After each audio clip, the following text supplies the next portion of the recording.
नमस्कार दोस्तों, आज की क्लास में भारतीय संविधान के अति महत्वपूर्ण प्रश्नों पर चर्चा करने वाले जो कि विगत वर्षों में लगातार पूछे गए और आपके आने वाली एमपीपीएससी एग्जाम 2023 और 24 के लिए अति महत्वपूर्ण प्रश्न होने वाले। तो बिना किसी देरी के आज की क्लास को शुरू करते हैं।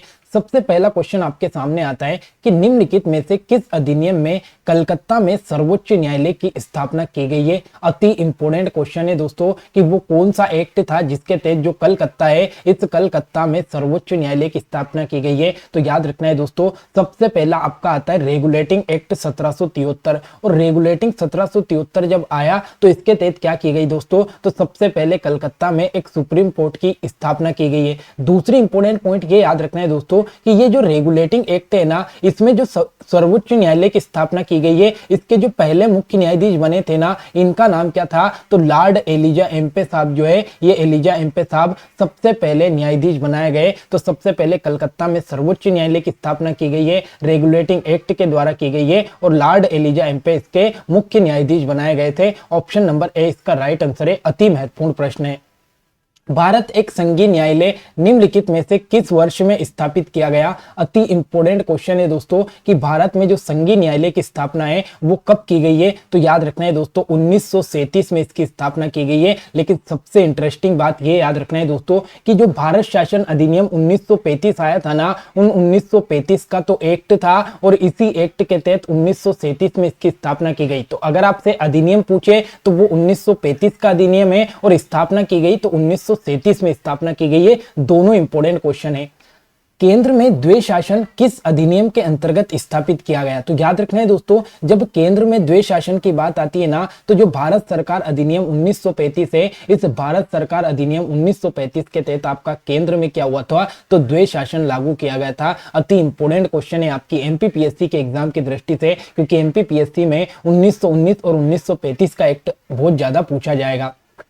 निम्नलिखित में से किस अधिनियम में फलस्वरूप जो बर्मा है वो भारत से अलग किया गया। तो दोस्तों याद रखना है, इस बर्मा का मतलब क्या है, तो जो म्यांमार है ना, म्यांमार, इस म्यांमार को जो भारत से अलग किया गया वो गवर्नमेंट ऑफ इंडिया एक्ट 1935 का जो अधिनियम था, इस 1935 के अधिनियम के तहत क्या हुआ, तो आपका जो बर्मा है ना, ये बर्मा भारत से अलग किया गया था। तो ये बहुत ही इंपोर्टेंट क्वेश्चन है। तो याद रखना है 1935 के अधिनियम के तहत ही बर्मा या म्यांमार को भारत से अलग किया गया। इसी के तहत संघीय न्यायालय की स्थापना की गई है। तो ये बहुत इंपोर्टेंट एक्ट है। और याद रखना है दोस्तों, जब भारत का संविधान नहीं बना था ना, तो भारत का संविधान जब नहीं बना था तो जो भारत का संविधान चलता था या भारत का जो कानून चलता था वो इसी 1935 के अधिनियम के तहत चलता था। तो इसीलिए इसको छोटा संविधान भी कहा जाता है, इसको छोटा संविधान भी कहा जाता है। तो ये बहुत इंपोर्टेंट क्वेश्चन है आपके एग्जाम की दृष्टि से कि छोटा संविधान किसे कहते हैं, तो गवर्नमेंट ऑफ इंडिया एक्ट 1935 को कहा जाता है।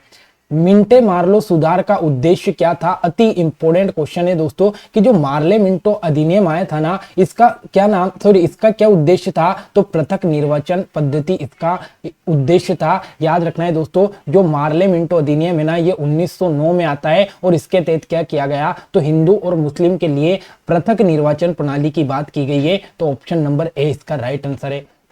मार्ले मिंटो सुधार बिल किस वर्ष पारित किया गया, तो ये मैंने आपको बता ही गया कि 1909 में क्या किया गया, तो मार्ले मिंटो सुधार बिल लाया गया। अब एक चीज यहाँ पर इंपॉर्टेंट याद रखना है दोस्तों कि 1909 में आपका मार्ले मिंटो सुधार अधिनियम आता है और इसने सबसे पहले क्या कर दिया, तो जो पृथक निर्वाचन पद्धति है ना, इस पृथक निर्वाचन पद्धति के बारे में इसने चर्चा की है कि भाई जो हिंदू मुस्लिम लोग हैं इनके लिए पृथक निर्वाचन पद्धति का आयोजन किया जाए। लेकिन दोस्तों इसके बाद में एक 1919 का अधिनियम आता है और 1919 का जो अधिनियम है ना, इसको बोला जाता है मॉन्टेग्यू चेम्सफोर्ड अधिनियम। क्या बोला जाता है इसको, मॉन्टेग्यू चेम्सफोर्ड अधिनियम बोला जाता है। और जब मॉन्टेग्यू चेम्सफोर्ड अधिनियम आया ना, तो इसने क्या किया कि जो पृथक निर्वाचन पद्धति की बात मार्ले मिंटो ने की थी उसका विस्तार यहाँ पर इसके द्वारा कर दिया। इसने क्या किया, तो हिंदू मुस्लिम सिख ईसाई सबके लिए पृथक निर्वाचन की बात कर दी है। तो मॉन्टेग्यू चेम्सफोर्ड ने उसका विस्तार कर दिया और मार्ले मिंटो ने सबसे पहले बात की थी। मुसलमानों के लिए अतिरिक्त निर्वाचन मंडल प्रारंभ किसके द्वारा लाया गया, तो मैंने अभी आपको बताया कि हिंदू और मुस्लिम के लिए अलग निर्वाचन जो पद्धति लाई गई है वो मार्ले मिंटो के द्वारा लाई गई है, जो कि 1909 में लाया गया था। ऑप्शन नंबर 20 का राइट आंसर है। 1946 का कैबिनेट मिशन 3 मंत्रियों से गठित हुआ था, उनमें से कौन इसका सदस्य नहीं है? तो याद रखना है दोस्तों, सबसे इंपॉर्टेंट चीज याद रखना कि जो 1946 का टाइम पीरियड था ना, इस 1946 में आपका भारत में क्या आता है? तो भारत में एक कैबिनेट मिशन आता है, कैबिनेट मिशन आता है। इस कैबिनेट मिशन का उद्देश्य क्या था? तो इसका उद्देश्य था संविधान सभा का गठन करना। क्या करना? संविधान सभा का गठन करना इसका उद्देश्य था। और यह संविधान सभा क्या करेगी? तो भारत के लिए संविधान बनाएगी, भारत के लिए संविधान बनाएगी। तो यह संविधान सभा का उद्देश्य था। और यह संविधान सभा किसके तहत गठित की गई है? तो कैबिनेट मिशन के तहत गठित की गई है। और दोस्तों ये जो कैबिनेट मिशन है ना, इसमें 3 लोग थे। आप कैसे याद रखोगे? तो PAS, पास से आप याद रखोगे तो P फॉर आपका पेंथिक लॉरेंस हो जाएगा, A फॉर AB अलेक्जेंडर हो जाएगा, और S फॉर आपका स्टेपोर्ट क्रिप्स हो जाएगा। मतलब जो लॉर्ड एमरी है ना, ये लॉर्ड एमरी इसका सदस्य नहीं था। तो ऑप्शन नंबर डी इसका राइट आंसर है। तो ये 3 लोग आपको याद रखना है, पेंथिक लॉरेंस, AB अलेक्जेंडर और स्टेपोर्ट क्रिप्स। अगला, भारत का संविधान लागू होने तक स्वतंत्रता के पश्चात इसका शासन किसके अंतर्गत चलाया गया? तो मैंने क्या कहा कि जब भारत का संविधान नहीं बना था ना, तो उससे पहले जो आपका कानून चलता था ये 1935 के भारत सरकार अधिनियम के अनुसार चलता था। भारत सरकार अधिनियम 1935 के तहत चलता था। ऑप्शन नंबर सी इसका राइट आंसर है। भारतीयों को वर्ष 1947 में सार्वभौमिक सत्ता सौंपने की जो योजना है वो निम्न में से किसके द्वारा जानी जाती है? तो याद रख दोस्तों, जब भारत को सत्ता सौंपने की बात आई ना, तो ये किसके तहत जानी जाती है? तो माउंटबेटन योजना के तहत जानी जाती। जब भारत आजाद हुआ था, तो भारत आजाद हुआ, इस योजना को क्या कहा जाता है? तो इसको माउंटबेटन योजना कहा जाता है। ऑप्शन नंबर सी इसका राइट आंसर है। और इसी योजना के तहत क्या किया गया? तो जो आपका पाकिस्तान और जो आपका भारत है, ये 2 यहाँ पर बनाए गए, ये आपको याद रखना है। और इसी भारत और पाकिस्तान के बीच में एक लाइन भी खींची गई है, जिसका नाम क्या है? तो रेड क्लिफ लाइन भारत और पाकिस्तान के बीच में आपको देखने को मिलती है। मॉन्टेग्यू चेम्सफोर्ड सुधार के प्रावधानों का सार क्या था, ये आपको बताना है। तो मैंने आपको क्या बताया दोस्तों कि देखो एक चीज और याद रखना है। पहला तो मॉन्टेग्यू चेम्सफोर्ड अधिनियम आता कब है दोस्तों? तो ये 1919 में आता है, 1919 में आता है। अब इसने 2 इंपोर्टेंट काम किए। एक तो इसने क्या किया? तो जो पृथक निर्वाचन पद्धति है ना, उसका विस्तार किया, पृथक निर्वाचन पद्धति का विस्तार किया। और दूसरा इसके तहत क्या हुआ था? तो प्रांतों में दोहरा शासन लागू हुआ था, प्रांतों में दोहरा शासन लागू हुआ था। ये चीज आपको याद रखना है। तो मॉन्टेग्यू चेम्सफोर्ड अधिनियम के तहत प्रांतों में दोहरा शासन लागू होता है। और जब आपका 1935 का अधिनियम आता है ना, तो इसके तहत केंद्र में दोहरा शासन लागू होता है। इन दोनों पर ज्यादा ध्यान आपको देना है, 1935 और 1919 का अधिनियम, क्योंकि स्पष्ट आपके सिलेबस में लिखा हुआ है।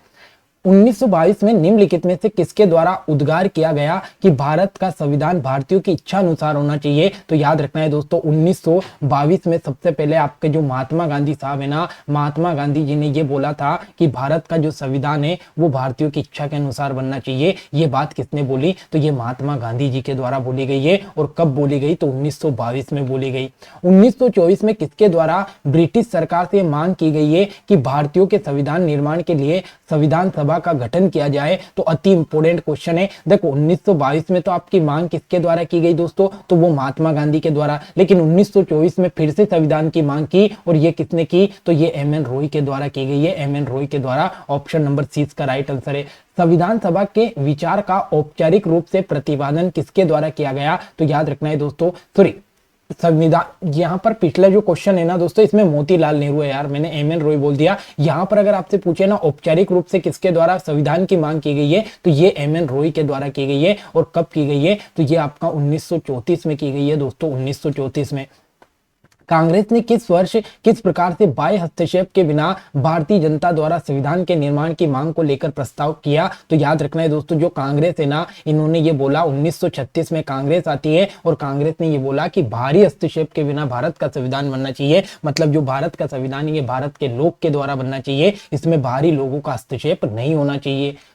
1938 में किस व्यक्ति ने वयस्क मताधिकार के आधार पर संविधान सभा के गठन की मांग की है? तो याद रखना है दोस्तों, 1938 की हम बात करें ना, तो 1938 में जवाहरलाल नेहरू ने बात की है कि वयस्क मताधिकार के आधार पर संविधान सभा का गठन होना चाहिए। अब यहाँ से एक चीज यहाँ पर आप देखो दोस्तों कि अगर हम देखें ना, तो सबसे पहले अगर हम देखोगे तो सबसे पहले आपके कौन आते हैं दोस्तों? एक मिनट, चलो अपन सब यही कर लेते। सबसे पहले 1922 की हम बात करें दोस्तों, तो 1922 में महात्मा गांधी जी ने संविधान की बात की। 1934 में जब हम 1924 में जब हम पहुंचे तो मोतीलाल नेहरू आए। मोतीलाल नेहरू आए। 1934 में जब हम पहुंचे दोस्तों तो एम.एन. रॉय साहब आए। 1936 में जब हम पहुंचे तो जो कांग्रेस है ना, इस कांग्रेस ने संविधान की मांग की। और जब अपन पहुंचे कहां पर 1938 में, तो जो आपके जवाहरलाल नेहरू है इन्होंने बात की है। लेकिन दोस्तों सबसे पहले जो आपकी संविधान की मांग की ना, वो 1895 में की गई थी। और किसके द्वारा? तो जो बाल गंगाधर तिलक है ना,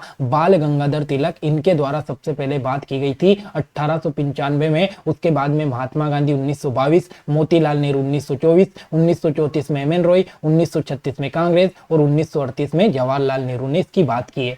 1942 में किस योजना के तहत यहाँ स्वीकार किया गया था कि भारत में एक निर्वाचित संविधान सभा का गठन होगा जो कि युद्धोपरांत अब संविधान का निर्माण करेगी? तो याद रखना है दोस्तों, एक यहाँ पर एक चीज याद रखना है, 1942 में एक मिशन आया था जिसका नाम है क्रिप्स मिशन। क्या नाम है? Cripps mission. और क्रिप्स मिशन ने क्या कहा था कि भारत में एक निर्वाचित संविधान सभा का गठन होगा। लेकिन ये जो क्रिप्स मिशन है ना, इसका मुस्लिम लीग ने बहिष्कार कर दिया था। तो ये क्रिप्स मिशन आपका फेल हो गया था। और उसके 4 साल बाद 1946 में आपका कैबिनेट मिशन आया था दोस्तों। और इसी कैबिनेट मिशन के तहत आपका भारत में संविधान सभा का गठन हुआ। इसी कैबिनेट मिशन के तहत संविधान सभा ने क्या किया? तो भारत के संविधान का निर्माण किया है।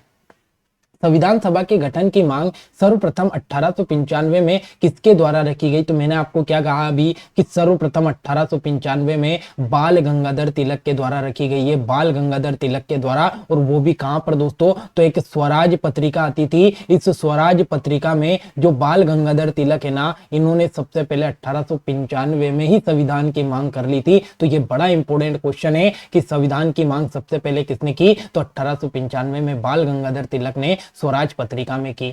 भारतीय संविधान सभा गठित करने का आधार क्या है? देखो, भारत का संविधान सभा गठित करने का आधार अगर आपसे पूछे ना, तो जो कैबिनेट मिशन है ना, इसी कैबिनेट मिशन 1946 के तहत आपका संविधान सभा का गठन हुआ है दोस्तों। ऑप्शन नंबर 20 का राइट आंसर है। भारतीय संविधान सभा किसके अनुसार गठित की गई है? तो फिर वही क्वेश्चन है, सीधा सिंपल सा क्वेश्चन है, कैबिनेट मिशन के तहत ही आपका भारत की संविधान सभा गठित हुई है। जब भी ऐसा क्वेश्चन आए ना, तो कैबिनेट मिशन ने आपका भारत का संविधान सभा का गठन किया है और इसी संविधान सभा ने संविधान बनाया है। 1936 में राष्ट्रीय कांग्रेस द्वारा संविधान सभा के गठन की मांग कहां और किस अधिवेशन में रखी गई है? तो मैंने अभी आपको ये कहा था कि 1936 में कांग्रेस ने संविधान की मांग की थी। और कहां पर की दोस्तों? तो फैजपुर में कांग्रेस का अधिवेशन चल रहा था। और इसी फैजपुर में क्या हुआ? तो कांग्रेस ने संविधान की मांग की थी।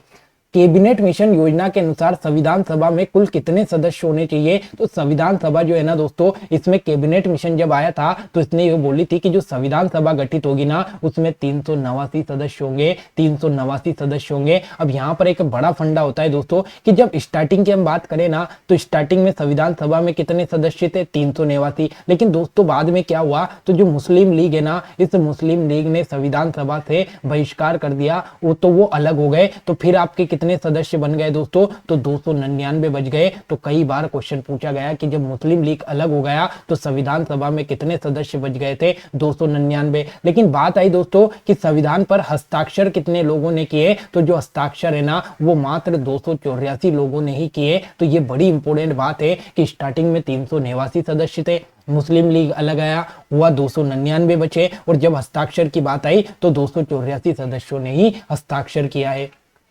प्रस्तावित मूल संविधान में कुल सदस्यों का विभाजन किस प्रकार होना निश्चित था? तो ये बड़ी इंपॉर्टेंट चीज है। मैंने अभी आपको ये कहा कि टोटल 389 सदस्य आपके क्या थे? संविधान सभा में थे। अब दोस्तों इस 389 में अगर देखोगे ना, तो जो 292 सदस्य थे ना, वो कहां से थे? तो जो ब्रिटिश प्रांत थे ना, जो ब्रिटिश प्रांत, ये ब्रिटिश प्रांत के अंतर्गत थे। फिर बात करें दोस्तों 93 जो थे ना, ये 93 क्या था? तो देशी रियासतों से संबंधित थे, या देशी रियासतें, या जो राजा रजवाड़े थे ना, ये राजा रजवाड़ों से संबंधित थे। और दोस्तों 4 जो थे ना, 4 ये कमिश्नरी क्षेत्र थे, कमिश्नरी क्षेत्र से थे। तो ये बड़ा इंपॉर्टेंट क्वेश्चन है, यहां से पूछ सकता है कि भैया 389 में से ब्रिटिश प्रांत के सदस्य 292, अगर आपसे पूछे कमिश्नरी 4 और देसी रियासतें, तो ये 93 थी। अब दोस्तों इसमें भी बड़ा इंपॉर्टेंट चीज ये आती है कि अगर आपसे पूछे कि संविधान सभा में जो महिलाओं की सदस्य संख्या थी या महिलाओं की संख्या थी, ये कितना थी? तो 15। अगर आपसे पूछे एससी की संख्या, तो 26। और एसटी के कितने लोग थे?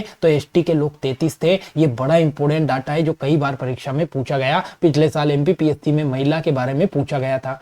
संविधान सभा के विभिन्न प्रांतों में 292 सदस्यों का निर्वाचन होना था। इनमें कांग्रेस के कितने प्रतिनिधि निर्वाचित होकर आए? अति इंपोर्टेंट क्वेश्चन है दोस्तों, तो याद रखना है कांग्रेस की 208 सदस्य जो है ये 208 सदस्य निर्वाचित होकर आए। ये बड़ा इंपोर्टेंट क्वेश्चन है कि कांग्रेस के कितने सदस्य निर्वाचित हुए थे, तो 292 में से 208 सदस्य जो है ये कांग्रेस की सीट थी 208।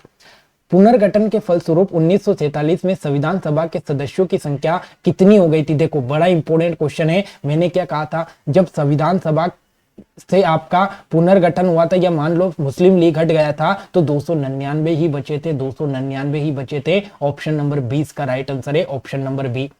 कैबिनेट मिशन योजना के अंतर्गत संविधान निर्मात्री परिषद में प्रत्येक प्रांत की आवंटित सदस्य संख्या निर्धारित करने के लिए एक प्रतिनिधि कितनी जनसंख्या के अनुपात में था? तो याद रखना है दोस्तों, जो एक व्यक्ति था ना 389 टोटल सदस्य थे और एक व्यक्ति जो प्रतिनिधि कर रहा था ना दोस्तों ये 10 लाख जनसंख्या का प्रतिनिधित्व कर रहा था। तो अगर आपसे पूछे ना कि संविधान सभा में एक व्यक्ति या एक सदस्य कितनी जनसंख्या पर था, तो ये 10 लाख जनसंख्या पर एक व्यक्ति यहाँ पर प्रतिनिधित्व कर रहा था। ये आपको याद रखना है।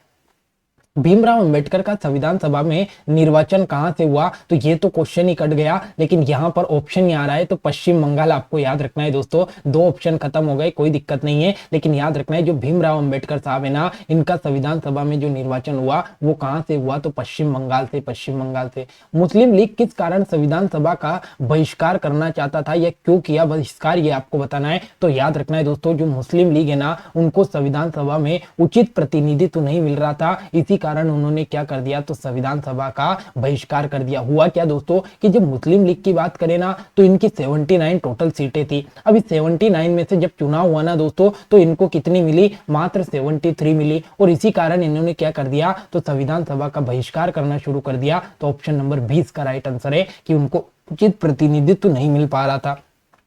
संविधान सभा का चुनाव निम्न में से किस आधार पर हुआ? तो याद रखना है दोस्तों जो संविधान सभा का चुनाव हुआ ना ये वर्गीय मताधिकार पर हुआ, वर्गीय मताधिकार पर हुआ, ये आपको याद रखना है। और जो हुआ ना ये आप प्रत्यक्ष रूप से हुआ, ना कि प्रत्यक्ष रूप से, मतलब इसमें जो जनता थी ना उसने वोट नहीं डाला था, ये आप प्रत्यक्ष रूप से वो चुनाव हुआ था संविधान सभा के सदस्यों का।